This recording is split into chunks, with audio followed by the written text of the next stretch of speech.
Cool. Awesome. Thank you all for being here. Yeah, I'm so excited to be talking about autonomous agents with y'all. Maybe if we want to start, do we want to just do a run down the line and people can give an introduction of themselves and the projects that they're working on? Maybe, Anna, if you want to start. Yeah, I'm Anna from Vana. We do self-hosted portable models. So we think everyone should host their own personal AI model trained on their private data. And what that sets us up for long term is like a user-owned foundation model created from all the private information that users contribute.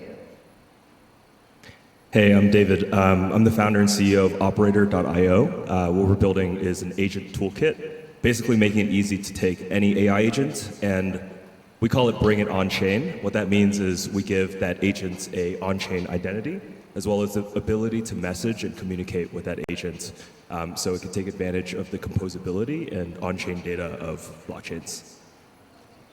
And Scott Trowbridge, VP of Business Development and Partnerships at Stability.ai. We're most well known for Stable Diffusion, which is like an image generation tool, and then building foundation or training foundation models and deploying foundation models across every major modality, with the intention of effectively elevating humanity through the use of AI. I'm Oak. I'm a co-founder and CPO at Valory. We are a core developer of the Olas ecosystem. Olas is basically a protocol for generating autonomous agent economies. And essentially what that means is pulling together all of the different parts of an autonomous agent economy, be it data, be it models, and of course, incentivizing all of the people who need to be there to do that. Awesome. Well, maybe to start this discussion, maybe it might be useful to do a little bit of framing. So maybe, Oak, if we want to start with you, how would you orient someone to thinking about autonomous agents, whether that be like the full vertical stack in like this economic flow, but maybe even also if there's a framing of like, what does it mean for an autonomous agent and like the types of things that they might be able to control? So I think, well, firstly, I think there are a lot of like misdefinitions of autonomous agents in broadly, but particularly in crypto, and so maybe that's where to start. Agents are not like one-off functions. They're not like things. It's not inference. It's not like just getting some data off a model. An autonomous agent is essentially a software process that you set on its way towards a goal, and it can, over time, build up its capacity to achieve that goal, and even potentially come up with its own new goals. So that's like individual autonomous agents. I guess to sort of set the stage and like why I think autonomous agents are so relevant in crypto is because the real potential with agents is to build entire economies. It's not about building one-off agents. It's about building agents that can come together, work essentially as companies, deliver entire services, build entire industries, and one day we believe deliver an economy that sort of dwarfs the size of the global economy today. I don't know if anyone else would have anything else that they want to add to that. Yeah, I mean, I think true autonomy has never been attempted. I think crypto kind of provides these very nice infrastructure components that enable autonomous agents. Namely, you can have an agent that can't be turned off, that it will continue to run without human intervention. I think if you see like decentralized computing networks as like they're providing inference, or potentially it could be a model like a stability language model, or a personal model. These models can basically run on networks like Akash or something like that, and if it can perform work, it can pay for its own inference. And I think that's kind of that starts to feel like autonomy. Just to get a sense of the audience, who's used like an autonomous agent? Maybe you've tried like God mode GPT or something like that? Okay. I think like one thing in terms of my mental model is like today when we interact with AI models, is very one-to-one, right? So like you put one input into ChatGPT and it responds with one message. And autonomous agents move more towards like this one-to-many interaction, right? So you put one input in, and then maybe it spawns a whole bunch of different trees, and the AI agent decides like, oh, I need to go create another research agent to do this and something else. And so I think it's like this one-to-many interaction where many is like potentially, well, not necessarily infinite because we don't have infinite GPUs, but very, very large. Yeah, that's a good point. So I think we like, at Stability, we see it from different perspectives, mainly on like use cases. So effectively, like we train like core models, image models, audio models, video models, language models. And then like it's the community and users that basically take those models and create like now sophisticated workflows, like piecing those together. It's kind of like you can see as an agent, right? It's choosing like, hey, do this with the image model, or create a script with a language model and then apply an image that's relevant to that script. So I think like we'll see like autonomous agents like piecing together that part. But yeah, like agents have been around for a long time. I think a good example is like it was like if this then that, where you're basically piecing together existing APIs and like creating tasks to do that autonomously. But effectively what AI is now doing is it's adding intelligence onto that. So, where these were like sort of manual sequences, manual workflows that you had to sort of like program, this sort of transistor movement has now gone into, you don't really have to program it yourself. You give it some direction, but effectively now it's like the intelligence is having full like autonomy of like how it makes decisions. So, go buy me this because it's effectively knows what I want it to buy, as a very simple example.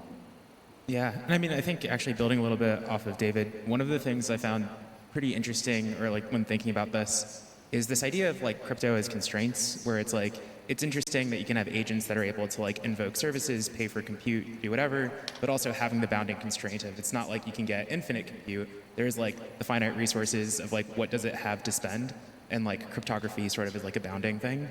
I'd actually be really interested, maybe starting with you, Scott, since you're more, I guess, in the mainstream of like Web 2 as well. How do you see the intersection between Web 3 and autonomous agents? And I'd also be curious for the other panelists too, since you're coming more, maybe more from like the Web 3 side into AI as well. Yeah, I think, so there's like a lot of elements where crypto is like very complementary, like Web 3 crypto is very complementary to AI, and obviously like vice versa. I think there's, decentralized compute networks, that's really interesting. On the model training side, that's quite complex and hard to do right now, because you just need huge amounts of compute still, because it requires, lots of data. But I think on the inference side, there's something like interesting there where you can like effectively, have autonomous agents to say, I want to build, this application, or even start with like a code model. Hey, generate me, a piece of code to create a website. Then I want an autonomous agent to effectively add some additional code to that autonomously, and then like, then go and like generate me all the imagery for that website. Like, what is the compute requirements to do that? And then an autonomous agent would effectively go and into a marketplace, like a Cache or Jensen, or effectively acquire that compute and then enable you to do like the inference based on like a customer basis. So looking at like prediction markets and things like that. Yeah, that's one example.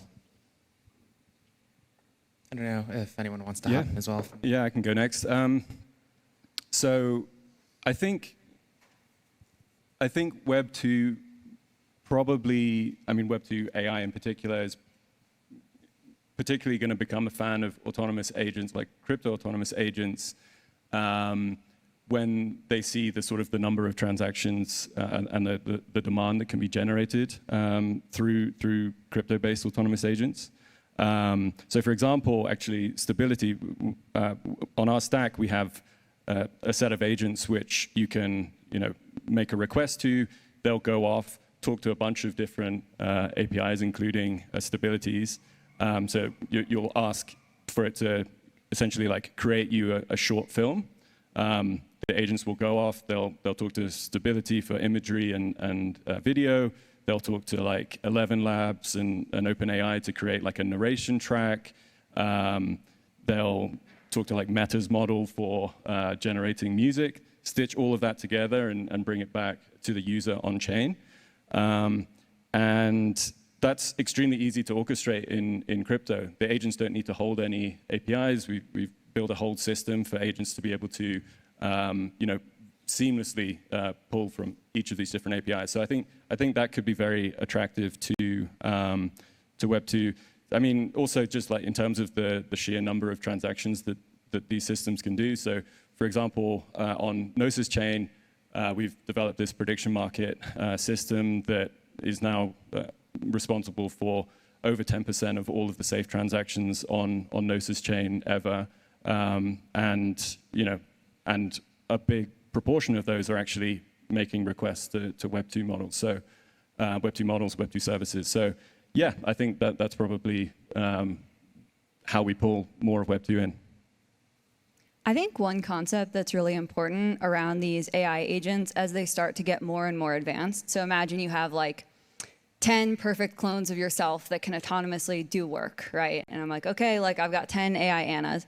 And if we're living in like a Web 2 world, then you have to have a centralized company that custodies it, right? So what if like I've got, like if AI Anna lives inside of Facebook, then if they decide they don't like something that she's doing, they can shut that down. And I think today, like AI models kind of feel like a bit of a toy. And so it's not that people aren't that concerned about this custody piece of AI models. But as they get more and more advanced, I think that a lot of the non-custodial tools of crypto, right, that are like, hey, like if you've got a ledger, like nobody can take your money away. Applying those two models and two data that are super important to people's daily lives, that are potentially earning money from them, et cetera, becomes very, very important. And I think that too, like, it's easy to want to put everything on chain, but these agents don't necessarily have to live on chain, right? They can live on many distributed servers. And I think it's mostly like the ownership piece, from my perspective, that's very important to do in a decentralized way. Yeah, well said. I guess I'm curious, so if we're thinking in a non-custodial way, what constraints do you see as being necessary? I know, like, obviously there's a whole section of people who are quite concerned about like what like autonomous agents could do with like runaway resources and things like that. I guess, so from your perspective, what do you see as being like necessary in terms of like constraints if we're thinking about, yeah, protecting against like long tail risk? Happy to take it. So, at the beginning I was saying, like Olas is focused on, basically global scale autonomous agent economies, right? And I feel like almost everybody's going to get pulled into that race sooner or later. The race is towards like, creating the biggest economies, right? And so people are going to like push really, really hard to make these systems as autonomous as possible, but there are obviously risks in that, as you're alluding to, like how do we essentially stop, like how do we maintain control? How do we, maintain benefit to humanity? And so that's something with our protocol that we had in mind at the beginning. At Valory mission, you see it on the website, is basically co-ownable agentic AI systems. And the way essentially that you achieve that, I think, is by rooting all control and ownership of an individual autonomous agent or a collective of autonomous agents at any scale via a blockchain protocol. Like you can do that. You can put already with our protocol, you can put entire autonomous systems under the control of a DAO, for example. And a DAO can obviously be controlled by any number of people. So yeah, basically, I think uniquely blockchain has the capability to protect us, because yeah, what's the alternative? Like OpenAI or someone building a system that does achieve like generalized intelligence. What remit do any of us have to control that? Like none of us sit on the board, and we saw how that went anyway. So yeah, I think blockchain plays actually a critical role in keeping control of these systems. Yeah, I completely agree. I think if you have like a obviously, if OpenAI controls your model or the virtual Anna model, it's I don't know how well that's going to turn out. I think you have to think about what's the most important things that you make unruggable.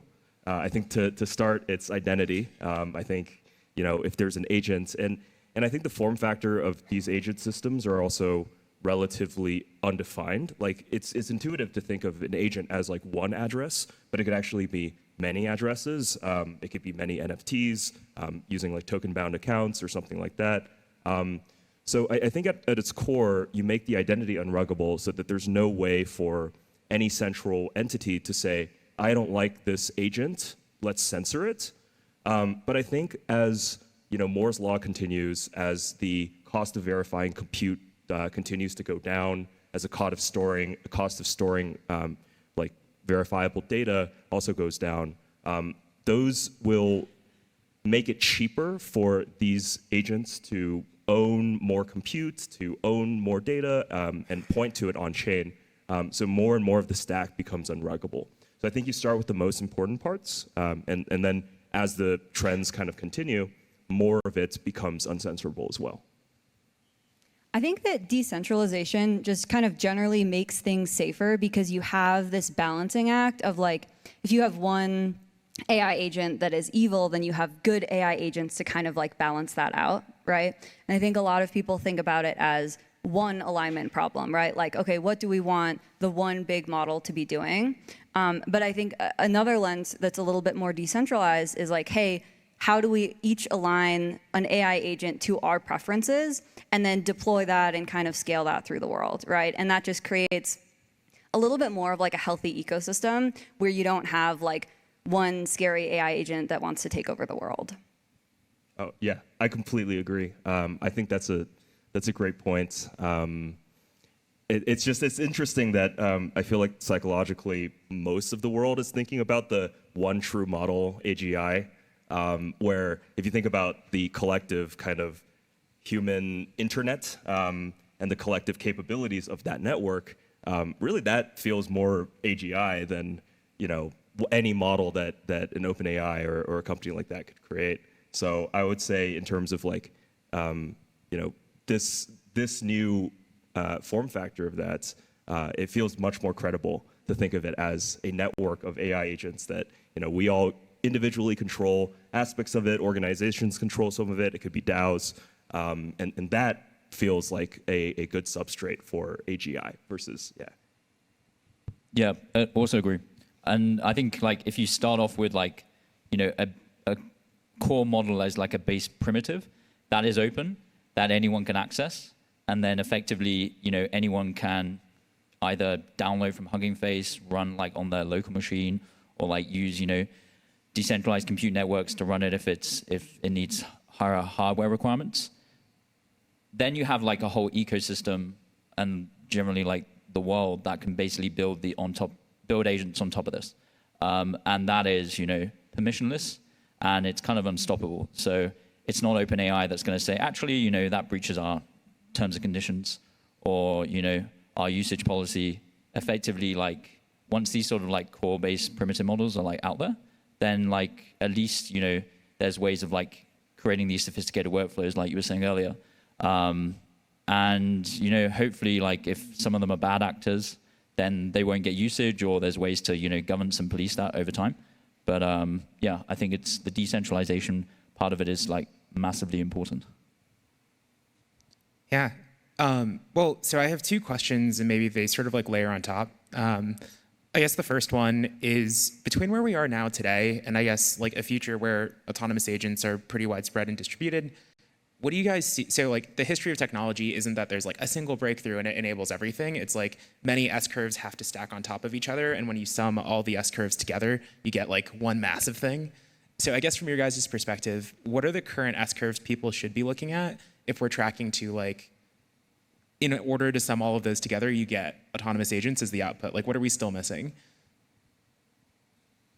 I think one of the big barriers is cost, which is very associated with inference speed, right? So if you have an agent, or say you're just like chatting with ChatGPT, and rather than sending you one response, you want it to do like 100 iterations or 1,000 iterations. That is prohibitively slow and prohibitively expensive, right? And so as that cost drops, which is dropping really quickly, right? I feel like it's dropping like 10x every single year.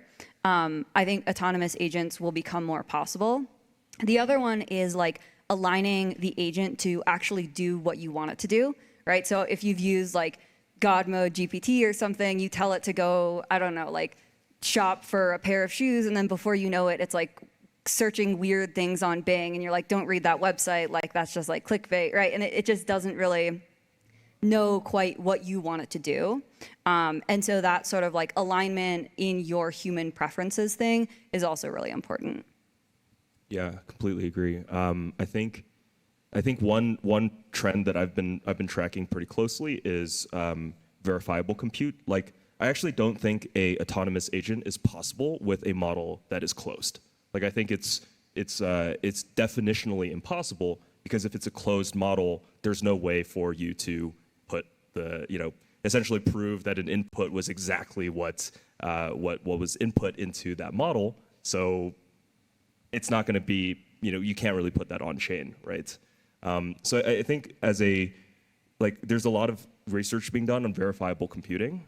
So it's kind of like there's kind of like the cryptographic track of the tech tree, and then there's the more like model improvements and interpretability and those kinds of things. I think those are two of the major trends.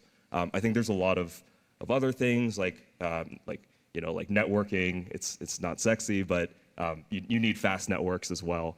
But I think in terms of like the two most important, it feels like it's model improvements and verifiable compute. Just to ask a quick question before we keep going down, I'm curious, do you think that, so taking Anna's answer about like cost of compute and your answer about verifiable compute, sure, do you think that just segments the use cases that autonomous agents can go after early on? Whereas in a use case which is like go research or plan a trip for me, if it's a non-financial transaction, it matters maybe less that it's a verifiable thing. But if it's the input of like, and pull the trigger to book the hotel and whatever else, then it matters a little bit more that that is verifiable because there's money flowing at the end. Do you see that as like a segmentation there? Yeah, I mean, I think it's really like the separation between toy and like very high utility is in a lot of ways the transaction capabilities of these agents. Like if putting it on chain and not having it do transactions is like, I just don't really understand kind of, I mean, I see some of the value of that, but a lot of that would be like, like a replica or something. You could chat with it in Web 2. It's not perfect, but I think like if you're doing transactions, you really need to make sure that there's like strong verifiability of what the model is actually doing, what you wanted it to do. Yeah, because basically you could have it inject some arbitrary information, something that skews it a certain way, something that basically rugs you, right? So yeah, I think that's pretty strong separation. I want AI agents as soon as possible, and I'm okay with them not being verifiable because that will slow things down a lot. But I realize that introduces a lot of risk and is probably a very like accelerationist take. Yeah, and on that, so I think outside of just like crypto Web3, like regulated industries, they actually need open and fully auditable models to actually operate. And, like there's a lot of regulated industries that are using like agents already. They're not autonomous and they don't have the AI intelligence on top of them. But like you take credit card fraud, right? It's like looking at pattern recognition around consumer behavior and consumer profiles. Adding intelligence onto that is an obvious one. I think high frequency trading, that's another. These all require, by regulatory standards, the ability to see how these models were trained and to see the data they were trained on. So that's like, as a base, extremely important. So it's an interesting point that David made about verifiability. It's something we've looked at adding into our stack actually. And maybe to Anna's point, I think we've realized that, the real base challenge is just like getting many more agents doing much more stuff, and so that's what we've been focused on. I guess in this question about like how we get to autonomous agents kind of arriving, I think I would kind of point out again that I think a lot of them are already here. Like there are already hundreds of thousands of transactions being made by autonomous agents in crypto already. So I think the question that we think about a lot is like how to take that to the next level. And it's not easy. You have to, there's a lot that goes into a good agent. Like, there have to be incentives in play, like sustainable incentives for those agents to even want to like participate in your protocol. You need developers to build those agents, and they need to see that there's like a future that they can, they can build like a business around creating agents essentially. You need people to like sustainably run these things as well. And yeah, I think having some sort of an incentive structure there to make that a reality is the thing which gets us to the next S curve. Yeah, just to build on that, I think you're absolutely right. I think proprietary closed models and like closed data sets, I think open models and open data sets effectively win over time. And if you can apply a incentive mechanism to that, so like, I mean, right now, like the knowledge retrieval and like outputs of these models, and obviously agents in relevance to that, they're only as good as the training data they were, trained on. But also that implies, the training data could have biases. It could create, discriminatory experiences when you're interacting with these agents. Is it based on like Western data, or so when you're interacting from a different country, are you getting like outputs which are not fair or like justified to you? So I think having a system where it's moving away from data acquisition of like licensed data, proprietary data, to a system of effectively contribution and participatory data, that's like something very interesting. So we're getting to the end of the questions that I have prepared, and then we can open it up to the group. I guess maybe to just end with, I'm curious, so we've talked a little bit about each of your projects and the things that you're personally working on. Are there specific use cases that you think people who have thought less about the space should be like more hyped than they are currently on with autonomous agents? Hell yeah. So there's a lot.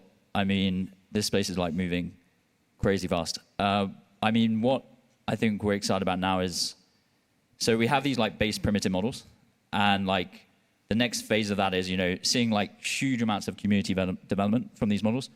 Take a simple example, taking an image model, creating, like all these different LoRa's from it, creating language models, optimizing it to run like on edge devices. You can run our latest 1.6 billion parameter model on my smartphone now. Requires no internet. That's basically going to like create a system where you can have now your own, personalized AI. And we're really moving to that phase where you have these models that are interacting with each other, but they understand you, they understand the context around you, they're learning from you, and they have memory. And effectively, like having agent-based tasks performed on that as a basis, that's kind of where we're moving to now, and it's coming very, very fast. Yeah, I totally agree. I think maybe without like focusing on one specific use case to start with, I think there's a massive shift in user experience and how people basically interact with the internet and computers in general, which is coming. I see Saref here from Index Network. Quickly put down his phone. But I like what they're building, like the user experience that they had around it. I saw the other day, and I thought it was really interesting. Essentially, I'm not sure I like have all the details 100%, but by the looks of it, you essentially like type, like a sort of a chain of thought process into a UI, and then essentially either you have a local agent, you have some sort of a model running which interprets everything you're saying and matches you essentially to I think other humans in the index network case, but you can also imagine it matching you to basically whatever you need. So like if you're like imagine a journaling app. If you're journaling saying haven't been feeling great today, got a cold or something, you could imagine like this, your agent facilitating interactions on this like kind of global platform of agents to essentially like work out exactly what you need without you having to like research it at all. And I think that's what we're moving towards. At Valory, we often refer to it as like a shift from this is the big shift from Web 2 to Web 3. It's like from essentially apps and experiences where you go and you get what you need, to like apps and experiences that kind of watch what you're doing and deliver what you need without you really like going after it. And just one point on that, which I think we haven't spoke about, is it's going to be crypto that these agents pay each other with. Like, absolutely. There's no way these agents are going to like be plugging into a traditional banking system. It's just too slow and archaic. So 100%, that's how these agents are going to pay each other. Yeah, my answer is a little bit out of left field, but I think I played a lot of MMORPGs when I grew up, when I was a kid. So like RuneScape. I mean, mostly RuneScape, honestly. So I think one of the coolest concepts of autonomous agents is like you can have what are real-world NPCs. So I'll define a real-world NPC as like it's a model or an agent that has a crypto native identity, and it just kind of like lives. And there can be multiple kind of like multiversal like autonomous worlds that intersect with these different agents, right? So you have agents that kind of like a Gandalf agent, right? That like lives on some blockchain, and then you have like a bunch of different like worlds that like have this Gandalf agent, and it can do a bunch of different things. It can, you can program it to interact with players, users, other agents in a variety of different ways. So I almost think of it like it's the metaverse made manifest without the control of companies like Meta, or controls of companies that want to basically own all of the different parts of that. Like, I think having the NPCs really be like self-sovereign entities that we can kind of interact with and play with is going to be really crazy once it's happening, and I think we're like very close. So super exciting. Yeah, I think there are pockets of the world where that's happening already. Like, I think some high schoolers have AI friends that are just like the same as their normal friends, right? They have like friends on Discord, and who cares if it's an AI or an actual person? So you start to see like some of that emergent behavior, and you could imagine having all these different AIs out there, and then it becomes really hard to distinguish between what's real or what's an AI. And I think that's where it's important to have your own AI agent who can almost defend you, right? Like, if AI becomes so much smarter than you, you need this like AI that's sort of like looking out for you and helping out and making sure that things are all right. I'm trying to think about I think simulations are really interesting, right? Like, if you could have if you're trying to make a decision, like, why not just have some agents go literally simulate like 1,000 different versions of the world? Like, should I move to this city or not? See it play out, maybe even just like watch a video of it, right? And then like they can even decide, like, you can have one person who's like the consultant who then summarizes, like they're the one who watches all the videos. They're like, okay, based on this information, like stay in San Francisco for now.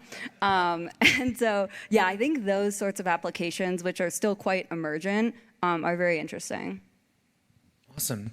Well, I mean, maybe now we can open it up. I don't know if folks in the crowd have any questions they'd want to ask the panelists. Maybe 1, 2, and then 3. Sure. So I assume personal agents are more useful the more of your data you're exposed to it.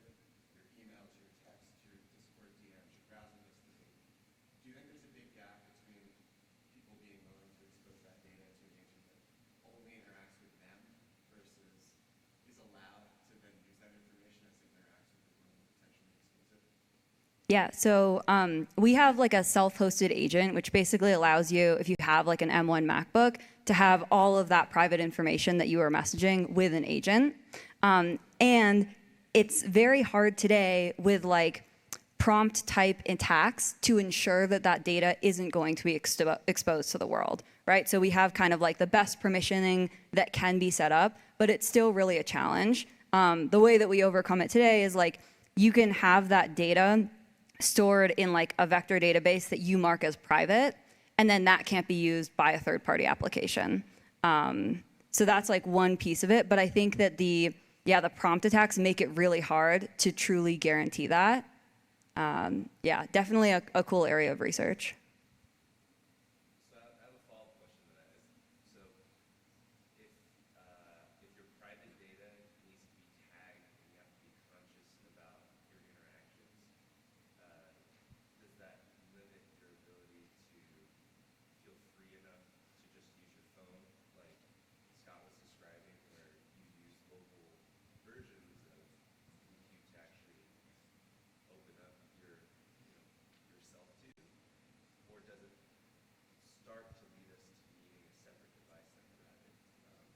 Very curious as to what you all think about separate devices versus sort of trusting thing. Do we need separate hardware devices, or does hardware play a role in keeping things safe? I think hardware does play a role, but we already have like great MacBooks and iPhones that can store plenty of data on them. One project that was really early in this is actually Urbit. They have like this personal server architecture. There's also Solid project, which is started by Tim Berners-Lee. And the architecture is basically like you have a personal server that stores all of your information on it.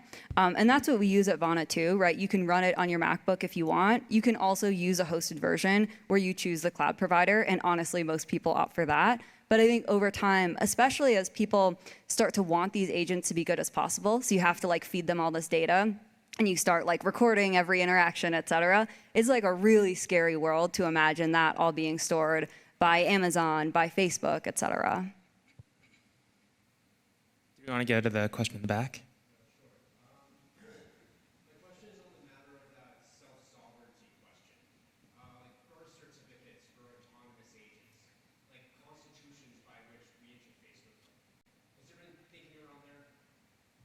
Smart contracts. That's we've built the tech for this, right? I think if we, I think in a lot of ways, like what people, like the agents that people build will reflect kind of the values that we want these agents to enact, right? So if you program a smart agent that their birth date is the date of their, the deployment of their contract, right? So you can see that, you can get that indexed from any blockchain pretty trivially. And then, you could program their behavior. You could set parameters, and then also that would be, you could also, set it up so that it could be upgraded over time, right? We have amendments to the Constitution. I think like an agent network or a single agent can also have amendments. So. I think the tech is really there. It's just we have to figure out kind of how to imagine how these systems can actually propagate into our version of reality. I think all the foundational work has kind of been done. It's really just a matter of like creativity at this point. Yeah, I'd take that one as well. So it's clearly critical and a critical component of autonomy. Like you don't have an autonomous agent if you don't have that sovereignty. So with the Olas protocol, for example, if you have an agent, you essentially mint it on chain, which gives you the ownership over it via an NFT, then you can do with it whatever you want. But on top of that, a single agent system is naturally has not fantastic levels of sovereignty itself.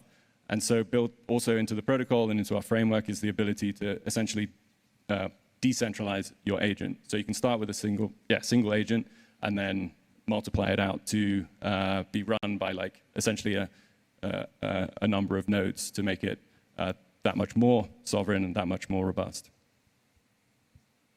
Yeah, and I think that's where the intersection of crypto, Web3 is very complementary, right? So I think still now, so we have language models that run on mobile devices, edge devices. We have image models now that run on about 12 gigabytes of VRAM. So really incredible outputs from that. So the requirements are getting lower and lower and lower to actually kind of not rely on traditional hyperscaler infrastructure. But now, you can look at how you use these more like decentralized network stacks to start serving some of that as well, which can be completely decentralized and doesn't rely on one single point of failure. So I think that's like really interesting. And it just needs to, as you said, the technology's there, right? It's coming together. We just need to like piece it together better. Did we have, one more? Yeah, you talked a bit about like AI agents and interacting with AI agents and things. Do you foresee like AI agents having a different, like basically having personal brands, reputation, and with that in mind, like how does someone validate and verify whether they're speaking to the right personal brand of this AI agent versus another? Yeah, that's a really important question. Something that we're actually deeply thinking about, Stability now, and actually one of the reasons why I came to ETH Denver. So we have an issue, just a very practical example.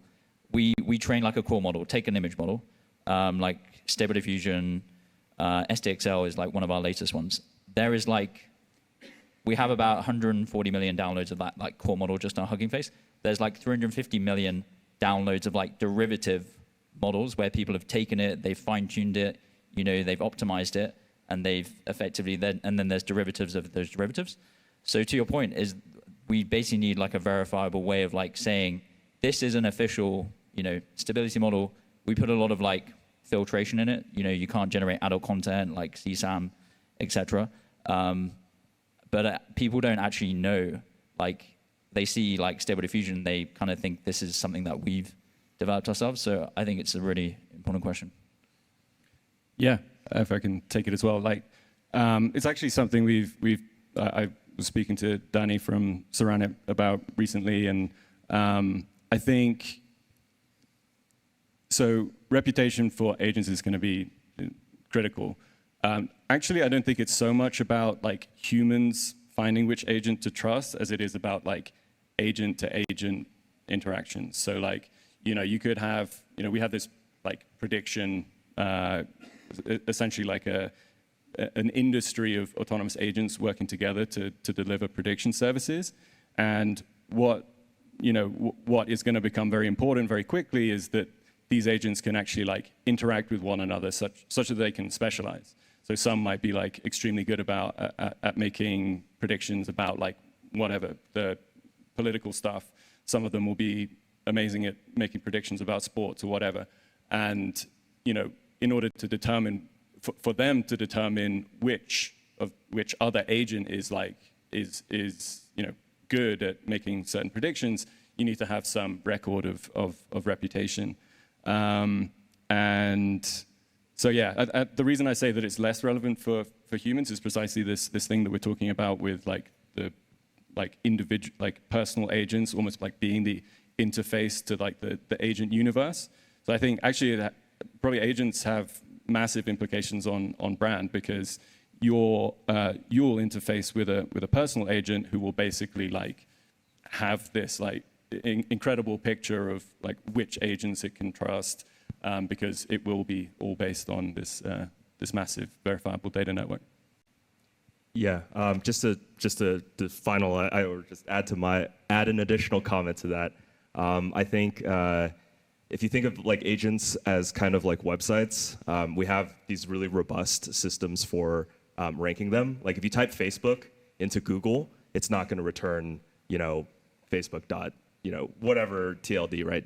Facebook.WTF, right? It's not going to return that, because that's not the PageRank system that Google has is going to it's going to surface that. So I think once agents are kind of on chain, there's like a stable identity of some sort. I map like the concept of like blockchain addresses to like IP addresses, where you can kind of think of it like a blockchain address can have a certain kind of, certain pointers, transactions to it, etc. That actually, I think it makes it relatively simple, especially with, even with like something like Farcaster, where there's now a social graph. Like you can just stack all these different data sets and determine using, eigentrust, PageRank, whatever. And I think you can get a pretty good sense of which agents are, the empirical ones that you want to interact with. So is that going to be an Instagram for agents? Yeah, definitely. Yeah, 100%. Actually there is, there's a Twitter for agents called Chirper. So it's like a Twitter clone, but no humans are allowed, only bots. And you can actually deploy your Vana personal model into Chirper to go and live autonomously.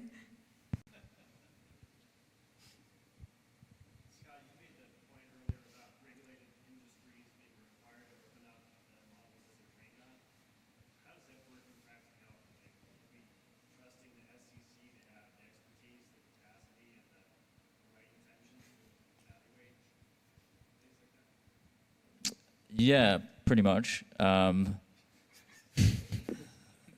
which is unfortunate. But yeah, I think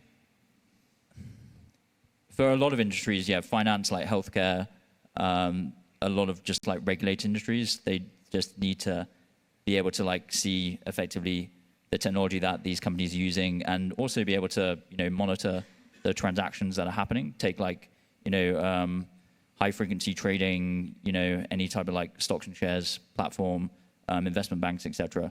Like they need to have physical, you know, historical evidence of how these transactions are happening over time, and be able to have them fully like audited if an issue comes up.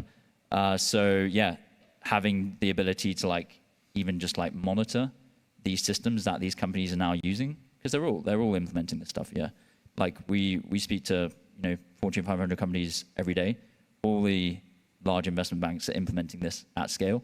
What's interesting is that they actually really need open models and potentially like a blockchain solution, because they need to run it like on-prem, or the majority of them do.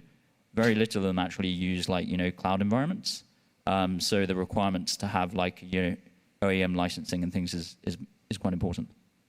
To that licensing piece, so a lot of the models today are just trained on like the publicly scraped internet, and often people don't even release exactly what they trained on because it's kind of unclear, like, are you allowed to do this, are you not? And now you're starting to see this shift where people are like AI model trainers are cutting data deals with large companies to license their data, right? So Google paying Reddit $60 million in order to access their data because of that licensing problem. What I would really encourage, though, is like, as a user, you own all of that data because of GDPR, CCPA, other data regulation. And so you're actually able to go and take that data on your own and contribute it to models or whatever you'd like to do with that. Yeah, like a little bit of, I guess, like alpha is that when we do like a business deal now, like, you know, with a traditional platform that wants to take one of our models and then, you know, apply it to their own platforms. Take a similar example, you're a Wix type of environment, you know, you generate a website, or you have a website builder, and then you want to have an image generation piece within that. We would give the model effectively and service the model for free, just to have the ability to have like the reference data, like feedback data from those interactions, because it's like super valuable. It just like, if you can get that, you know, at scale from like lots of different users, the models are going to improve like by a magnitude. And then back to the data part, yeah, like data is the new oil now. Like retain your data, because it's like going to become highly monetizable like over time. Awesome. Well, I saw the little paddle, so I think we might be at time. But once again, I just want to thank everyone.